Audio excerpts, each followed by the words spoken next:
All right, so this one's going to be kind of more of a rant than anything educational. Well, maybe not. Maybe you'll get something out of it. But this came up. Another knife maker got in touch with me and just kind of wanted to. He's a younger guy, and he just basically, I don't know if he realized it, but he just really wanted to vent, which is fine because I do it all the time. And he just wanted to get something off his chest, and I understood exactly what he was saying, and he was being kind of funny about it too, so I didn't mind at all. But what he was frustrated with was another knife maker. We'll say knife maker, I guess. It's a woman, but not that that has anything to do with it. There's lots of kick-ass female knife makers out there doing super, super nice work. But what his frustration was with this particular knife maker, and I won't say her name, but if you're in the industry much at all, you probably know who I'm talking about. Um, Basically, she seems to be just like an Instagram model that happens to sell knives too. Um, and an Instagram model is just basically one of those good looking girls who kind of figured out how to game the system and just post photos of themselves, and that made them popular. And you know what? More power to them. Whatever, you found a niche, and it works awesome. And same thing with her. I don't really harbor any major negative feelings about her, seriously. Like I say, she found something that works, and good for her. And if anything, she's bringing more attention to, hopefully, to the industry as a whole, which it would be fine. But really the issue is, and it's not, her knives really aren't good. Even just in photos, you can tell what they're made out of. The way she makes them, you can see in the photos kind of her sort of her process.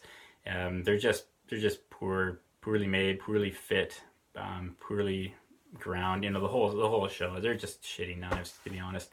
But she's wildly popular and successful, and she sells them for way more money for sure, way more money than they're worth, and she sells them for more than I sell most of my knives for too.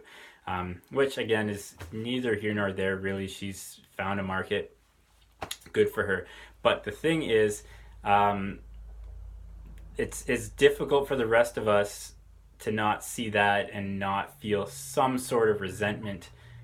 Not, I mean, it's directed towards her because she's the easy target, right?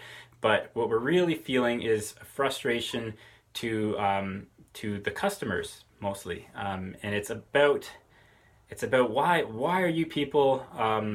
This is the thought that goes through your mind after you think about it for a while and you get over the fact, but you think, why are you people supporting this? Like, why are you buying that when there's not even mine, but there's so many other better, higher quality, better built knives out there that you could support their makers.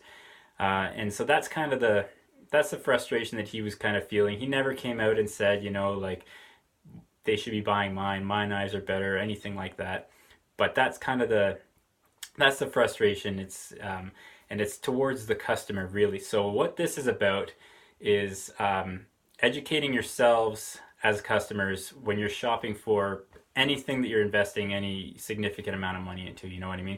You're not going to go out and walk onto a car lot and just buy the first one that you see because it's the flashiest one that they put out there, and you're not going to go buy the Mustang because you just need a grocery getter because that's the flashy one that they put out in the front lot with the fancy paint color and everything like that, and the drop top and high horsepower and all this stuff, because that's the one they're trying to sell you on because they make the most money off of it. But you're not going to do that. You're going to go in and look around and drive a few of them and go to the Chevy dealership and the Toyota dealership, and you're going to look around until you find the car that you want to invest in, because you're going to have that for a long time. Granted, a knife isn't 20, 30, $40,000, but at the same time, it's something that you want to have, hopefully, for a long time. If it's a good knife and you're really serious about owning a really good knife, hopefully you are investing a little bit of money into it, not thousands, but it's not chump change either. So look around and shop around for what you want, And there's so much out there. I mean, you should be looking into what makes a good knife. What kind of knife do I really want? Because eventually, you're going to get this. You want to be really happy with it. You don't want to be disappointed as soon as you grab a knife. And I really hope that none of my customers are ever disappointed, the first time or the 100th time that they pick up their knife. But yeah, it's more about, you really got to look into what you're buying. And it's anything. If you go into an industry that you know nothing about, which I do all the time, as soon as I want to go and buy anything, even if it's a part for something, like if it's a part for my truck, I jump on wherever I can go, Amazon or eBay or Google or wherever, and try to find that part and start reading reviews, because that's the best thing. Go and find some reviews, because that's people with no filter online speaking their mind, and people are so quick to want to complain about something. So if this anything, let's call it a knife, because we're in knives.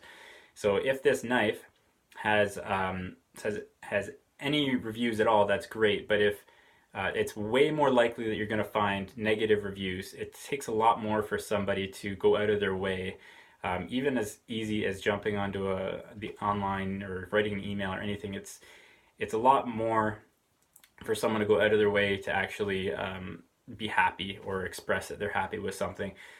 So if you find good reviews, I put a lot more weight behind those. Unless it's the something on Canadian Tire and it's a Mastercraft thing, because people probably weed out some of those reviews. But if it's totally unbiased, then you're likely, I go and immediately look for the negative reviews, because if a whole bunch of them have the same problem, then that's likely common.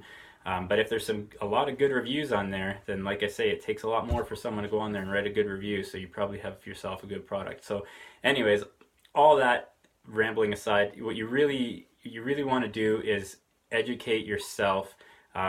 Educate yourself in the knife industry on types of handle materials, the types of steel, the shape that you want, the way that the knife is ground.